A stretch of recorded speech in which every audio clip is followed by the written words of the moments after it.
السلام علیکم ورحمۃ اللہ وبرکاتہ۔ عزیز طلبہ، اللہ تعالیٰ سے دعا بھی ہے، امید بھی ہے کہ آپ حضرات بھرپور طریقے سے ان مبارک اسباق کو سیکھنے، سمجھنے، عمل کرنے اور دوسروں تک پہنچانے کے لیے کوشاں ہوں گے۔ اللہ آپ کی محنت اور کوشش کو قبولیت نصیب فرمائے اور دنیا آخرت میں عزت، عافیت اور اپنی رضا والی زندگی آپ سب کا مقدر فرمائے۔ آج ہدایہ جلد ثانی کا سبق نمبر 79 89 صفحہ نمبر 408 کی عبارت فَإِنْ قَالَ لَهَا إِذَا وَلَدْتِ، یہاں سے شروع کر رہے ہیں۔ دعا ہے اللہ تعالیٰ علم میں برکت نصیب فرمائے۔ بسم اللہ الرحمن الرحیم، اللہم صلی علی سیدنا محمد النبی الامی وعلی آلہ وسلم تسلیما، جزا اللہ عنا سیدنا محمد کما وعلو۔ صفحہ نمبر 408 فَإِنْ قَالَ لَهَا إِذَا وَلَدْتِ فَأَنْتِ طَالِقٌ فَوَلَدَتْ ثُمَّ أَتَتْ بِوَلَدٍ آخَرَ فَهِيَ رَجْعَةٌ مَعْنَاهُ مِنْ بَطْنٍ آخَرَ وَهُوَ أَنْ يَكُونَ بَعْدَ 6 أشهر وَإِنْ كَانَ أَكْثَرَ مِنْ 2 إذا لم تقر بانقضاء العدة لأنه وقع الطلاق عليها بالولد الأول ووجبت العدة فيكون الولد الثاني من علوق حادث منه في العدة لأنها لم تقر بانقضاء العدة فيصير مراجعا وإن قال كلما ولدت ولدا فأنت طالق فولد 3 أولاد في بطون مختلفة فالولد الأول طلاق والولد الثاني رجعية وكذا الثالث لأنها إذا جاءت بالولد الأول وقع طلاق وصار مرتدة وبالثاني صار مراجعا لما بينا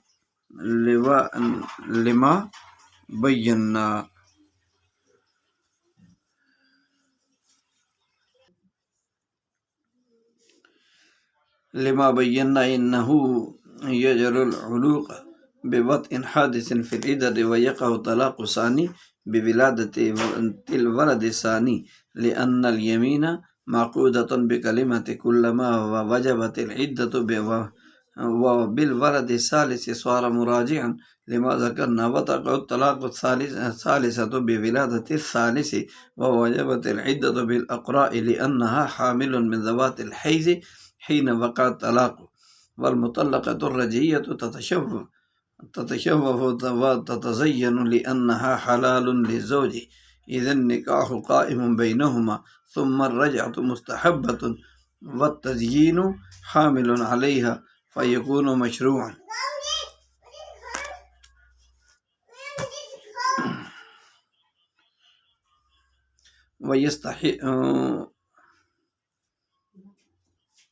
ويستحب لزوجها لا يدخل عليها حتى يؤذنها أو يسمعها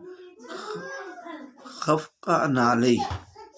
معناه إذا لم يكن من قصده المراجعة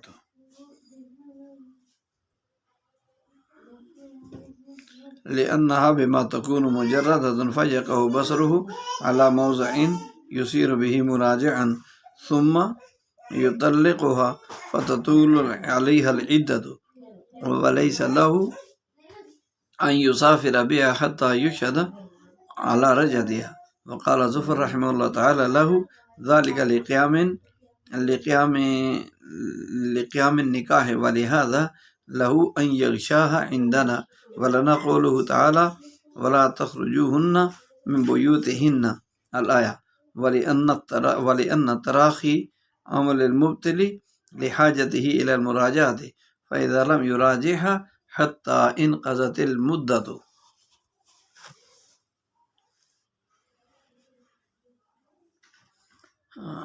ظهر أنه لا حاجة فتبين أن المبتل عمل عمله من وقت وجوده ولهذا تستحب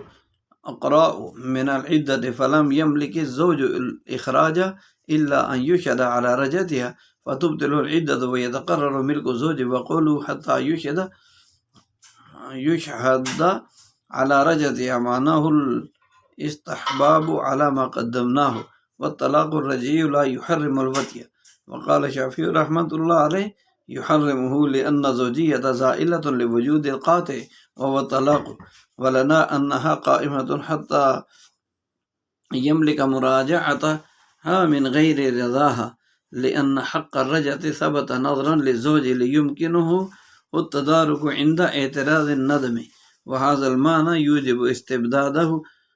به وذلك يوزن بكونه استدامة لا إنشاء إذ الدليل ينافيه والقاطع أخر عمله إلى مدة إجماعا أو نظرا له على ما تقدم.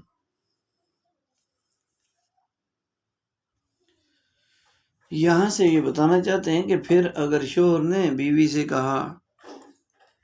قال اللہ لازمنا للمرأة، شوہر نے بیوی سے کہا کہ جب تو بچہ جنے گی تو تجھے طلاق ہے، فولدت، پھر اس نے بچہ جنا، ثم اتت بولد آخر، پھر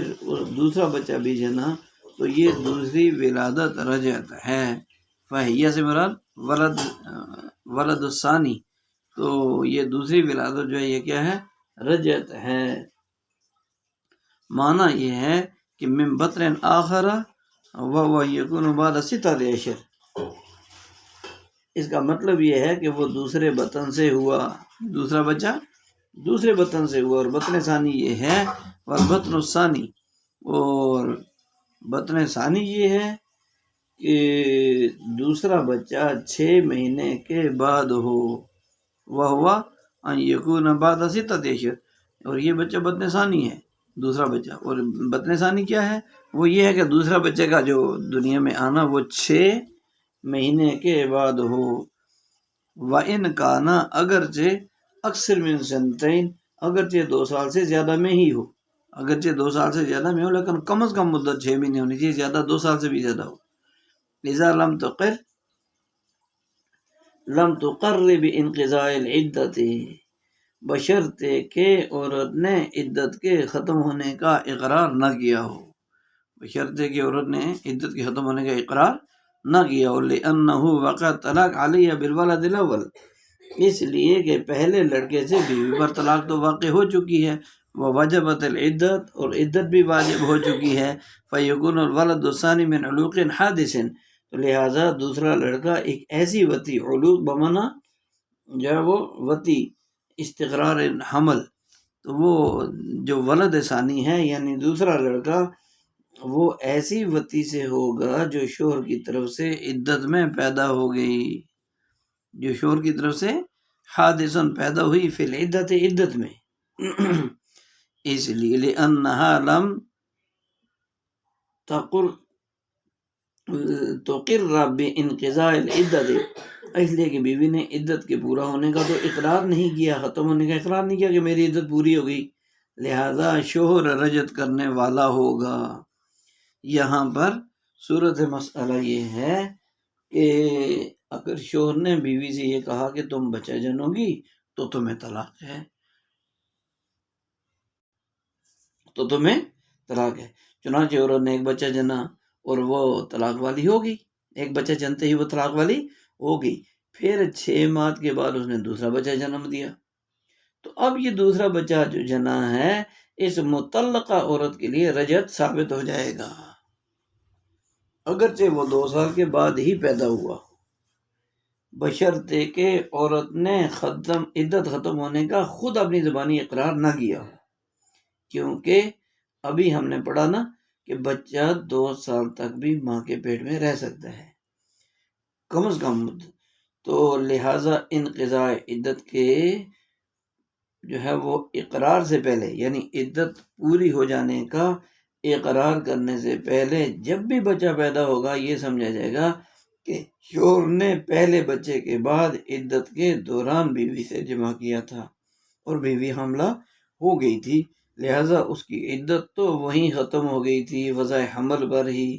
مگر چونکہ اس کا اظہار نہیں ہوا تھا عدت کے ختم ہونے کا، اور نہ ہی عورت نے عدت کے پورے ہونے کا اقرار، نہ اظہار نہ اقرار،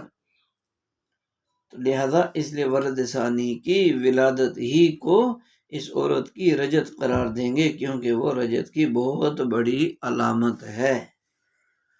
اس کے بعد جو دوسرا مسئلہ یہاں سے وَإِنْ قَالَ كُلَّمَا وَلَدْتِ وَلَدًا، یہاں سے ایک نیا مسئلہ شروع ہو رہا ہے۔ اگر شوہر نے کہا کہ جب بھی تو بچہ جننے گی فَأَنْتِ طَالِقٌ، تو طلاق والی ہے،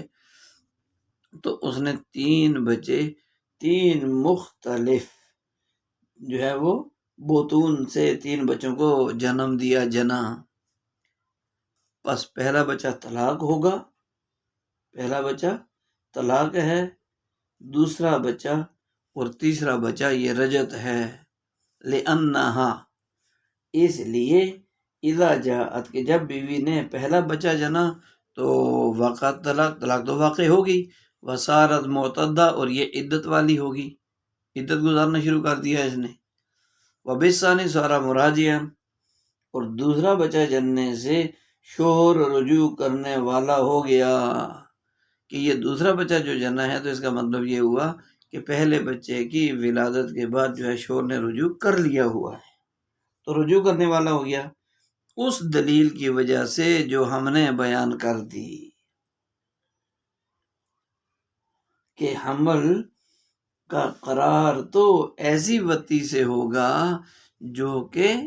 کس میں آئی، عدت میں پیش آئی، حمل کا دوسرے حمل کا جو قرار ہے، ٹھہرنا ہے، وہ تو ایسی وتی سے ہوگا جو دوران عدت پیش آئی، وَيَقَعُ طَلَاقُ الثَّانِي بِوِلَادَةِ الْوَلَدِ الثَّانِي،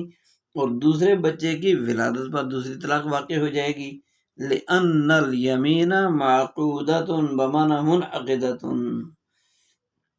اس لیے کہ قسم کلمہ کلمہ کے ذریعے منعقد کی گئی ہے، اس لیے کہ قسم جو ہے وہ منعقد کی گئی ہے کلمہ کلمہ کے ذریعے سے، کہ جب بھی وجبت العدہ، اور عدت بھی واجب ہوگی، دوسرے بچے کی ولادت سے دوسری طلاق بھی واقع ہوگی اور عدت بھی واجب ہو جائے گی، اور شوہر رجت کرنے والا بھی ہوگا، سوارا مراجعن لما ذکرنا، اس دلیل سے جو ہم نے ذکر کر دی پہلے، اور تیسری طلاق واقع ہو جائے گی تیسرے بچے کی پیدائش پر، اور پھر عدت واجب ہو جائے گی، تیسری بچے کی پیدائش پر تیسری طلاق واقع ہوگی اور عدت واجب ہوگی بالاقراب معنی حیض سے، اس لیے کہ انہا حامل میں ذوات الحیض، اس لیے کہ وقوع طلاق کے بعد حاملہ عورت ذوات الحیض میں سے ہے، حاملہ عورت کیا ہے، وہ ذوات الحیض، حیض والی عورتوں میں سے ہے، فقہ طلاق، تو کیا ہو جائے گی، وقوع طلاق کے وقت۔ یہ دوسرا مسئلہ ہے اور یہ آسان ہے سمجھنا، اس میں کوئی ایسی مشکل بات نہیں ہے۔ تیسرا والمطلقۃ الرجعیہ تتشوف، کہ تیسری صورت یہ بتا رہے ہیں کہ مطلقہ رجعیہ یعنی وہ عورت جس کو طلاق رجعی دی ہوئی ہو، وہ بن سنور سکتی ہے، تتشوف کا مطلب ہوتا ہے سنورے، سنگار کرے، بناؤ سنگار کر سکتی ہے، وتتزین، اور زینت اختیار کرے، اور مطلقہ رجعیہ عورت بن سنور کے رہے، بن ٹھن کے رہے اور زینت بھی اختیار کرے، کیوں، لأنہا حلال للزوج، اس لیے کہ یہ تو شوہر کے لیے حلال ہے طلاق رجعی ہونے کی وجہ سے، اذن نکاح قائم بینہما، اس لیے کہ ان دونوں کے درمیان نکاح تو ابھی قائم ہے، ثم الرجعۃ مستحبۃ، پھر رجوع کرنا مستحب ہے، رجعت مستحب ہے، اور والتزین حامل علیہ فیکون مشروعا، اور زینت اختیار کرنا اس پر رجوع کرنے پر ابارنے والا ہے، حامل ابارنے والا ہے، علیہ علی الرجعۃ، کہ رجوع کرنا مستحب ہے لیکن رجوع کرنے کے لیے ابارنے والی چیز کیا ہے، زینت اختیار کرنا، بن ٹھن کے لیے، بن سنور کے لیے اچھا لباس، اچھے جو ہے وہ کنگھی پٹی کے ساتھ، فیکون مشروعا، تو اس لیے زینت اختیار کرنا پھر مشروع ہو جائے گا، کیونکہ مستحب ایک جو ہے وہ رجوع کرنے پر ابھارنے والی چیز ہے، رغبت دلانے والی چیز ہے۔ اور اس کے بعد وَيُسْتَحِبُّ لِزَوْجِهَا، مطلقہ رجعیہ کے شوہر کے لیے مستحب ہے کہ وہ اس کے پاس نہ جائے، لا يدخل، کہ اس کے پاس داخل، اس کے کمرے میں داخل ہو، یعنی اس کے پاس نہ جائے، حتی یؤذنہا او یسمعہا، یہاں تک کہ اس کو اجازت دے دی جائے، یا اسے یہاں تک کہ عورت کو اطلاع دے دے، یا اسے اپنے جوتوں کی آہٹ سنا دے۔ اور مطلقہ رجعیہ کہ شوہر کے لیے، چونکہ وہ اس کے بعد جا تو سکتا ہے، رجوع کر سکتا ہے، تو جا سکتا ہے، تو اس کے لیے مستحب یہ ہے کہ اس کے پاس اس وقت تک نہ جائے جب جانے سے پہلے اس کو اطلاع، یوزنا بمعنی یعلمہا، کہ اس کو اطلاع دے دے بھائی میں آ رہا ہوں، یا اس کو اپنے خفقہ نعلی جوتوں کی کوئی کھڑکھڑاہٹ جو ہے وہ نہ سنا دے، ہارٹ سنا دے، تاکہ جو ہے معنی ہو۔ اس کا مطلب یہ ہوگا کہ اذا لم یکن من قصد المراجعہ لانہا ربما تکون مجردۃ، مطلب یہ ہے کہ جب رجعت کرنا شوہر کے ارادے میں نہ ہو، لم یکن اذ المراجعہ، جب رجوع کرنا شوہر کے ارادے میں نہ ہو، اس لیے کہ جب، اس کا مطلب یہ ہے کہ یعنی شوہر جب رجوع کرنا شوہر کے ارادے میں نہ ہو، تو اس وقت اگر رجوع اس کے پاس جانا چاہ رہا ہے اس کے کمرے میں، کیونکہ ابھی رجوع کرنے کا تو ارادہ ہے نہیں، تو لہذا جانے سے پہلے عورت کو کیا کر دے، اطلاع دے دے بھائی میں تمہارے پاس آنا چاہتا ہوں، یا اسے اپنے جوتوں کی آہٹ سنا دے جس سے اس کو اندازہ ہو جائے کہ میرے پاس آ رہا۔ اس لیے کہ کبھی کبھی عورت عریان ہوتی ہے، عریان سے مراد یعنی کپڑے اتارے ہوئے حالت میں، ننگی حالت میں ہوتی ہے مراد، تو مجرد فیقع بصر علی موضع یصیر بامراجعہ، تو ایسا کیونکہ شوہر کا تو فی الحال ارادہ نہیں رجوع کرنے کا،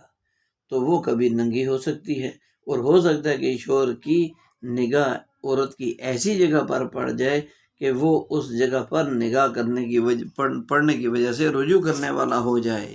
کیونکہ رجوع کرنے کا ارادہ نہیں کر رہا، بغیر اطلاع دیے جائے گا، ممکن ہے وہ ننگی ہو، یا اس کا کوئی جسم کا ایسا عضو ننگا ہو جس کو دیکھنے سے رجعت ثابت ہو جاتی ہے، تو یہ رجوع کرنے والا ہو جائے، جیسے کہ شرمگاہ وغیرہ۔ ثم یطلقها فتطول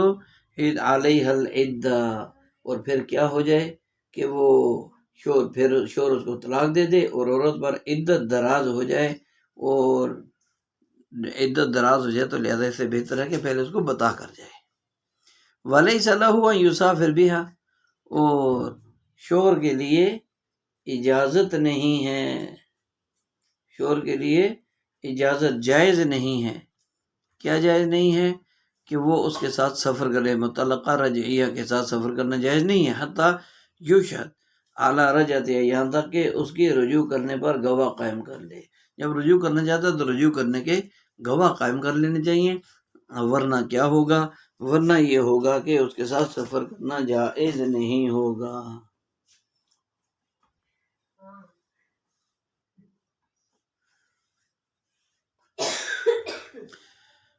اور امام ظفر رحمۃ اللہ علیہ فرماتے ہیں کہ نکاح چونکہ موجود ہے، باقی ہے، تو لہذا شوہر کو اختیار ہے، یعنی اس کے ساتھ سفر کرنا اس کا اختیار ہے، جو کہ نکاح باقی ہے۔ وَلِهَذَا لَهُ أَن يَغْشَاهَا ثُمَّ يُطَلِّقُهَا، تو لہذا کیا ہے، اس لیے تو ہمارے ہاں شوہر کے لیے اس سے وطی کرنا حلال ہے۔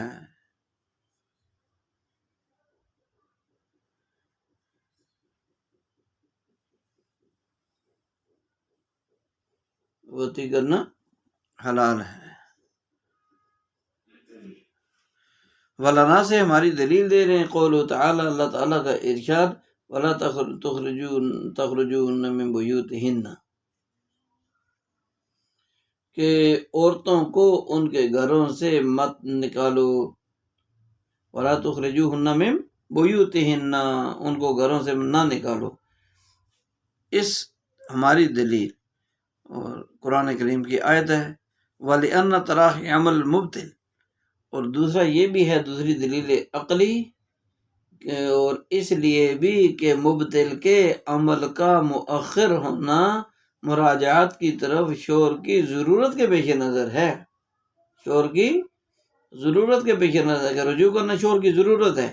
تو شور کی ضرورت کی وجہ سے جو ہے کیا ہو گیا کہ مبتل کے عمل کا مؤخر کرنا شور کی ضرورت کے پیش نظر ہے مراجعات کی طرف، کہ مراجعات کرنا، رجوع کرنا شور کی ضرورت ہے، تو شور کی ضرورت کے پیش نظر جو ہے مبتل کے عمل کا مؤخر ہونا یہ ہے۔ لیکن جب شور نے رجوع ہی نہیں کیا، فَإِذَا لَمْ يُرَاجِعْهَا، جب شور نے رجوع نہیں کیا، لیکن جب شور نے رجوع ہی نہیں کیا تو پھر کیا ہو گیا کہ یہاں تک کہ عدت پوری ہو گئی، شور نے رجوع نہیں کیا یہاں تک کہ عدت کیا ہو گئی، پوری ہو گئی۔ جب عدت پوری ہو گئی تو یہ بات ظاہر ہو گئی کہ شور کو رجوع کی حاجت نہیں ہے، یہ بات ظاہر ہو گئی کہ ایسے مراجعات یعنی رجوع کرنے کی حاجت نہیں ہے۔ فَتَبَيَّنَ أَنَّ الْمُبْطِلَ عَمِلَ عَمَلَهُ، تو یہ واضح ہو گیا کہ مبطل نے اپنے وجود ہی کے وقت سے اپنا کام کر دیا ہے، اپنا وجود سے ہی اپنا کام کر دیا ہے۔ وَلِهَذَا تُسْتَحَبُّ الْإِقْرَاءُ مِنَ الْعِدَّةِ، تو لہذا کیا ہوگا، اس لیے جو حیض آ چکے ہیں وہ عدت میں شمار کیے جائیں گے، تحتسب، شمار کیے جائیں گے، وہ حیض جو آ چکے ہیں وہ عدت میں شمار کیے جائیں گے۔ فَلَمْ يَمْلِكِ الزَّوْجُ الْإِخْرَاجَ، اور شور بیوی کو گھر سے نکالنے کا مالک نہیں ہوگا، گھر سے نکالنے کا مالک نہیں ہوگا۔ إِلَّا أَن يُشْهَدَ، إِلَّا أَن يُشْهَدَ عَلَى رَجَتِهَا، مگر یہ اللہ یہ کہ اس کی رجت پر گواہ قائم کر لے، شور رجوع کرنے پر جو رجوع کیا تھا اس پر گواہ قائم کر لے، ورنہ پھر کیا ہوگا، عدت باطل ہو جائے گی، چنانچہ اس وقت عدت باطل ہو جائے گی۔ وَيَتَقَرَّرْ مِلْكَ الزَّوْجِ، اور یتقرر ثابت ہو جائے گی، اور شوہر کی ملکیت ثابت ہو جائے گی۔ اور ماتن کا قول وَلَيْسَ لَهُ أَن يُسَافِرَ بِهَا حَتَّى يُشْهَدَ عَلَى رَجَتِهَا، یہ جو قول حَتَّى يُشْهَدَ عَلَى رَجَتِهَا، اس کا مطلب یہ ہے کہ گواہ بنانا مستحب ہے، گواہ بنانا مستحب ہے، جیسے کہ ہم پہلے بیان کر چکے ہیں۔ تو یہاں اس عبارت میں کئی چیزیں بیان ہوئی ہیں شور کے متعلق، مطلقہ رجعیہ عورت اور اس کے شور کے بارے میں کئی احکام اور مسائل بیان کیے گئے، جن میں سب سے پہلا مسئلہ یہ ہے کہ مطلقہ رجعیہ کو چاہیے کہ وہ دوران عدت اپنے آپ کو بناؤ سگار سے آراستہ رکھے اور ہر وقت بن ٹھن کے بیٹھی رہے، تاکہ اسے دیکھ کر شور کا دل اس کی طرف مائل ہو اور وہ رجوع کر بیٹھے۔ اور اس متعلقہ کے حق میں بناؤ سنگار کے جائز ہونے کی دلیل یہ ہے کہ عورت اپنے شور کے لیے حلال ہے، کیونکہ اب بھی ان دونوں کا نکاح باقی ہے طلاق رجعی کی صورت میں، چنانچہ طلاق رجعی کے بعد بھی ان کے مابین وراثت اور نکاح کے تمام امور جاری ساری رہتے ہیں۔ اور پھر رجعت کرنا شرعاً مستحب اور مستحسن عمل ہے، اور زیب و زینت اختیار کرنا یہ چونکہ رجوع کرنے پر آمادہ کرنے والی چیز ہے، رغبت دلانے والی چیز ہے، اس لیے اس حوالے سے بناؤ سنگار کرنا بھی مشروع اور مستحسن ہی ہوگا۔ اور وَيَسْتَحَبُّ لِزَوْجِهَا، یہاں پہلا حکم اور پہلا مسئلہ تو متعلقہ عورت سے متعلق تھا، دوسرا مسئلہ جو ہے وہ اس کے شور سے متعلق ہے،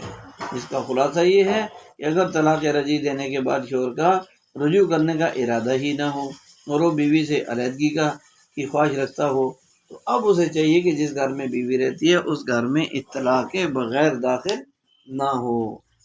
چاہے پہلے سے اطلاع دے دے یا کم از کم اس گھر میں جاتے وقت اپنے جوتوں کی آہٹ وغیرہ کھنگھار وغیرہ کے جانے کا پتہ دے دے کہ میں اس گھر میں آ رہا ہوں، اس لیے کہ وہ رجوع کرنے کے تو موڈ میں نہیں ہے، فی الحال چاہتا نہیں ہے، اور عورت کبھی اپنے کمرے میں برہنہ بھی ہوتی ہے، تو ممکن ہے کہ شوہر کی نگاہ عورت کے فرج داخل کی طرف چلی جائے اور بغیر ارادے کے رجعت ثابت ہو جائے۔ شوہر کا تو ارادہ ہی نہیں تھا رجوع کرنے کا، اور نظر پڑنے کی وجہ سے اس کا رجوع کرنا ثابت بھی ہو جاوے، اور پھر حالانکہ شوہر تو بیوی کو اپنے نکاح میں رکھنا ہی نہیں چاہتا، اس لیے لامالا وہ دوبارہ طلاق دے گا پھر، اور پھر اس عورت کو اس کی عدت طویل ہو جائے گی، جو کہ اس کے لیے تکلیف دہ اور ضرر والی چیز ہے، بیوی کو نقصان ہے عدت کے طویل ہونے میں۔ اس لیے اس ضرر مضرت سے بچانے کے لیے شریعت نے شوہر کے لیے داخل ہونے سے پہلے اطلاع دینے کو مستحب قرار دیا ہے۔ وَلَيْسَ لَهُ، یہاں سے یہ حکم بتا رہے ہیں وَلَيْسَ لَهُ سے،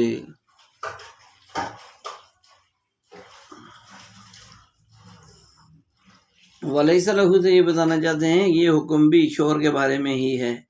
کہ جب تک شوہر بیوی سے رجوع نہ کر لے اور اس رجوع کرنے پر گواہ نہ بنا لے اپنے، اس وقت تک بیوی کو اپنے ساتھ سفر میں نہیں لے جا سکتا۔ یہ جمہور احناف کا مسلک ہے۔ اس کے برخلاف امام ظفر رحمۃ اللہ علیہ کا مسلک یہ ہے کہ رجوع کرنے پر گواہ بنائے بغیر بھی شوہر بیوی کو سفر میں لے جا سکتا ہے، سفر پر لے جانے میں کوئی حرج نہیں ہے۔ امام ظفر کی دلیل یہ ہے کہ جب طلاق رجعی میں نکاح باقی رہتا ہے اور دوران عدت وطی کرنا حلال رہتا ہے تو پھر سفر میں جانا کون سی کوئی بری بات ہے، اور کوئی اپنی مرگوحہ کو لے کر سفر میں جاتا ہے اور جا سکتا ہے۔ اس لیے مطلقہ رجعیہ کا شوہر بھی دوران عدت اسے سفر میں لے جا سکتا ہے۔ جمہور کا چونکہ مذہب یہ ہے کہ نہیں لے جا سکتا سفر میں، دو چیزوں سے، یا تو گواہ بنا لے، رجر پر گواہ بنائے بغیر شوہر سفر پر نہیں لے جا سکتا، تو لہذا کیا ہے کہ ان کی دلیل قرآن کریم کی آیت لا تخرجوہن من بیوتہن، عورتوں کے متعلق نازل ہوئی یہ آیت کہ جن عورتوں کو طلاق رجعی دی گئی ہو، تو اس آیت میں صاف حکم دے دیا کہ ایسی عورتوں کو ان کے گھروں سے نکالنے پر پابندی لگائی گئی ہے، جو اس بات کی واضح دلیل ہے کہ ان عورتوں کو ساتھ لے کر سفر کرنا درست نہیں ہے، کیونکہ سفر میں اخراج من البیوت لازم آتا ہے اور درست نہیں۔ وَلِأَنَّ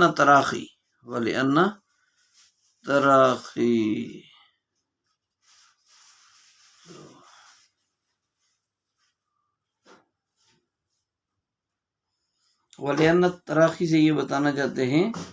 کہ ہمارے عقلی دلیل بیان کی گئی ہے ہماری، خلاصہ یہ کہ طلاق نکاح کے لیے خاتم اور مبطل ہے، طلاق مبطل باطل کرنے والی نکاح کو، اس لیے اصولی بات انصاف کی بات تو یہ ہے کہ نفس طلاق سے میاں بیوی کا نکاح منقطع ہو جائے اور دونوں ایک دوسرے سے جدا ہو جائیں، مگر چونکہ یہ طلاق رجعی کا مسئلہ ہے تو اور طلاق رجعی میں شریعت نے شوہر کی ضرورت کی وجہ سے اس کو دوران عدت رجوع کرنے کا حق دیا ہے، اس لیے عدت ختم ہونے تک طلاق کے عمل یعنی نکاح کے باطل کرنے کو مؤخر کر دیا جاتا ہے۔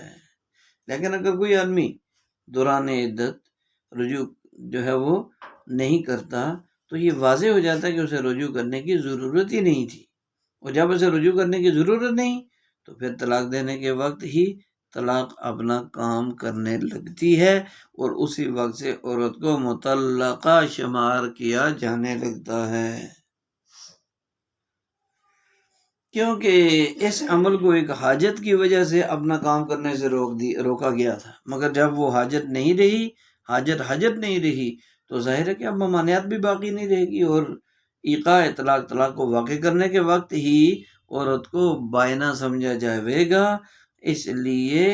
تو عدت کے پورا ہونے سے پہلے جتنے حیض گزرے ہیں وہ سب عدت ہی شمار کیے جائیں گے اور ان سب کو ملا کر عدت کا حساب کیا جائے گا، اور یہ عورت طلاق واقع ہونے کے وقت سے ہی بائنا شمار ہوگی، اور مطلقہ بائنا کے ساتھ شوہر کے لیے سفر کرنے کا حکم یہ ہے کہ سفر کرنا جائز نہیں ہے، لہذا مطلقہ رجعیہ کے ساتھ بھی سفر کرنا اس کے لیے جائز نہیں ہوگا۔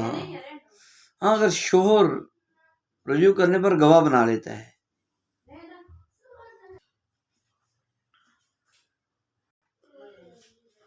اور شوہر اگر رجوع جب کر رہا ہے نا تو اس پر گواہ بنا لے تو پھر اس کی ملکیت بیوی پر پختہ ہو جائے گی اور اس کو سفر میں لے جانے کی اجازت ہوگی۔ وقولوا حتی، یہاں سے عبارت کا جو ہے یہ حتی یشہد علی رجعتہا، اس عبارت کا مطلب بھی یہی ہے کہ رجوع کرنا مستحب عمل ہے نہ کہ واجب، لہذا شروع میں ثم الرجعۃ مستحبۃ سے اسی استحباب کو بیان کیا گیا ہے۔ اور یہاں طلاق الرجیع لا یحرم الوطی، اور طلاق رجیع وطی کو حرام نہیں کرتی، وطی کو حرام نہیں کرتی، جبکہ امام شافعی رحمۃ اللہ علیہ فرماتے ہیں کہ طلاق رجیع بھی وطی کو حرام کر دیتی ہے، لأن الزوجیۃ زائلۃ برجوع القاطع، اس لیے کہ قاطع نکاح کے پائے جانے، نکاح کو ختم کر جانے کا سبب، تو قاطع نکاح ان کو پائے جانے کی وجہ سے زوجیت تو زائل ہوگی۔ طلاق قاطع ہے نا، کاٹنے والا، نکاح کو کاٹنے والی چیز پائے جانے کی وجہ سے زوجیت یعنی میاں بیوی ہونا وہ تو زائل ہو گیا، زوجیت زائل ہو گئی، زوجیت زائل ہوگی۔ اور قاطع نکاح وہ ہے کیا؟ وہ طلاق ہے، وہ طلاق لوجود القاطع، القاطع وہ طلاق، نکاح کو کاٹنے والی چیز وہ طلاق ہے۔ ولنا انہا قائمۃ، اور ہماری دلیل یہ کہ قاطع کیا ہے؟ زوجیت قائم ہے، انہا یعنی ان زوجیت قائمۃ، زوجیت ابھی تک تو قائم ہے، ختم تو نہیں ہوئی، یہ تو طلاق رجعی ہے۔ حتی یملک مراجعۃ من غیر رضا، یہاں تک کہ بیوی کی رضامندی کے بغیر بھی شوہر رجوع کرنے کا کیا ہے؟ مالک ہے، رجوع کرنے کا کیا ہے؟ مالک ہے، حقدار ہے۔ کیوں حقدار ہے؟ لأن حق الرجعۃ ثبت نظرا للزوج، کہ اس لیے کہ شوہر پر شفقت کے نظر بمانا شفقت، شفقت کے پیش نظر رجعت کا حق ثابت ہوا ہے، شوہر پر شفقت کے پیش نظر رجوع کرنے کا حق ثابت ہوا ہے، رجوع کرنے کا حق ثابت ہوا ہے۔ لیمکنہ التدارک عند اعتراض الندم، تاکہ ندامت کے وقت شوہر کے لیے اس کا تدارک کرنا ممکن ہو، اس کا تدارک کرنا، خاتمہ کرنا کیا ہو؟ ممکن ہو، ممکن ہو۔ وہذا المعنی یوجب استبدادہ بہ، اور جو ہے کیا ہو؟ یہ مفہوم حق رجعت کے ساتھ شوہر کے مستقل ہونے کو بھی واجب کرتا ہے، مستقل ہونے کو بھی کیا کرتا ہے؟ واجب کرتا ہے۔ وذالک یوزن بکونہ استدامۃ لا انشاء، اور وہ مل کے نکاح کو ہمیشہ رکھنے کی، برقرار رکھنے کی اطلاع دیتا ہے، نہ کہ از سر نو پیدا کرنے کی، لا انشاء۔ اسے دلیل ینافی ہے، اس لیے کہ دلیل اس کے منافی ہے۔ والقاطع آخر عملہ الی مدت اجماعا، اور قاطع یعنی طلاق، اس نے تو بالاتفاق ایک مدت کے لیے اپنا عمل مؤخر کر دیا، شوہر پر شفقت کرتے ہوئے ایسا کیا جیسا کہ گزر چکا، جیسا کہ گزر چکا ہے۔ تو صورت مسئلہ یہ ہے کہ یہ والا والطلاق الرجعی لا یحرم الوطی، یہاں سے آگے کہ طلاق رجعی کے بعد بھی مطلقہ رجعیہ سے وطی کرنا درست اور حلال ہے، اور یہ طلاق وطی کو حرام نہیں کرتی، طلاق رجعی وطی کو حرام نہیں کرتی، جبکہ امام شافعی صاحب فرماتے ہیں رحمۃ اللہ علیہ کہ طلاق رجعی وطی کو حرام کر دیتی ہے۔ امام شافعی رحمہ اللہ دلیل دیتے ہیں کہ نکاح سے زوجیت قائم رہتی ہے، اور طلاق اس زوجیت کے لیے زہر قاتل ہے، یعنی طلاق اس زوجیت کو، میاں بیوی ہونے کو ختم کر دیتی ہے، اور جب زوجیت ختم ہو جاتی ہے تو ظاہر ہے کہ وطی بھی حرام ہو جاتی ہے، میاں بیوی نہیں رہے تو وطی کہاں سے رہی؟ اس سلسلے میں ہماری دلیل یہ ہے کہ طلاق محترم، طلاق رجعی کے بعد بھی نکاح باقی رہتا ہے،